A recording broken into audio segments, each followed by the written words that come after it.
Comme chaque année, le théâtre prend ses quartiers d'été sur la terrasse du château de Grignan dans la Drôme provençale, ce château dans lequel a séjourné Madame de Sévigné au XVIIe siècle.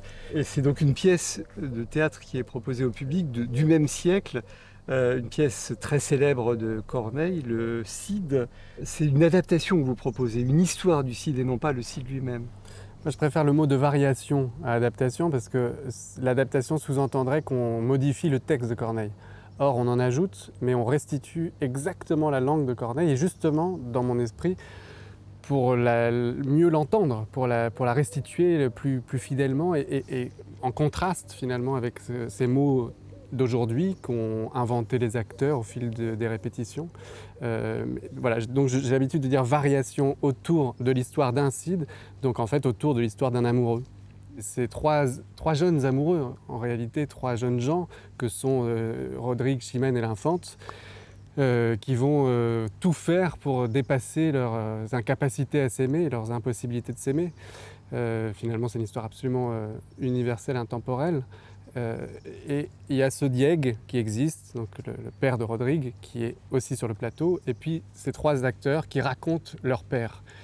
Donc c'est les jeunes gens qui racontent leurs parents, c'est les jeunes gens qui héritent d'une embrouille, d'un soufflet, d'un ego, d'une fierté, et puis tout d'un coup il va aller venger son père, il va tuer le père de son aimé, de son amoureuse, et l'Infante, elle, qui est la fille du roi,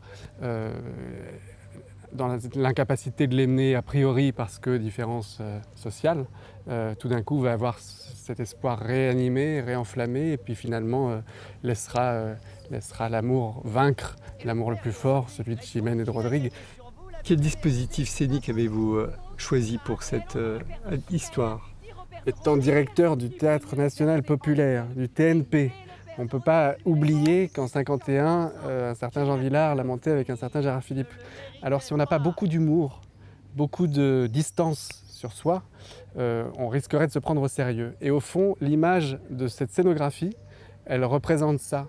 Elle représente Alors évidemment, on voit le château, mais il y a un château gonflable qui est éphémère, qui apparaît comme ça de manière très légère et qui va permettre tous les rebondissements possibles, au sens propre et au sens figuré, qui va permettre du jeu.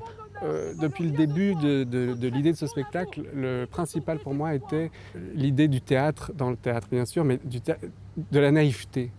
De croire qu'on pourrait se raconter cette histoire et en se la racontant comme un souvenir, comme si ces jeunes gens se réunissaient devant ce château pour se raconter cette histoire, la puissance, la croyance de l'acteur va tout d'un coup permettre l'imagination des spectateurs de se développer et on va inventer ensemble notre Cid. C'est une tragicomédie, malgré tout, si l'on peut dire, avec des vers célèbres qui vont parler aussi bien aux collégiens qu'aux anciens collégiens.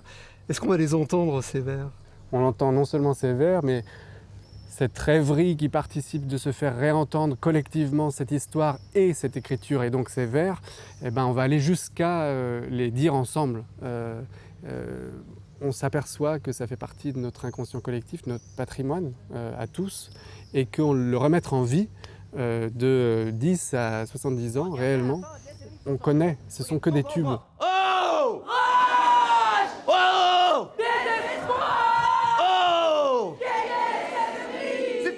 Il y en a dans toutes les scènes. Et en fait, tout le monde connaît. Tout le monde, ça fait partie de ce qu'on apprend à l'école.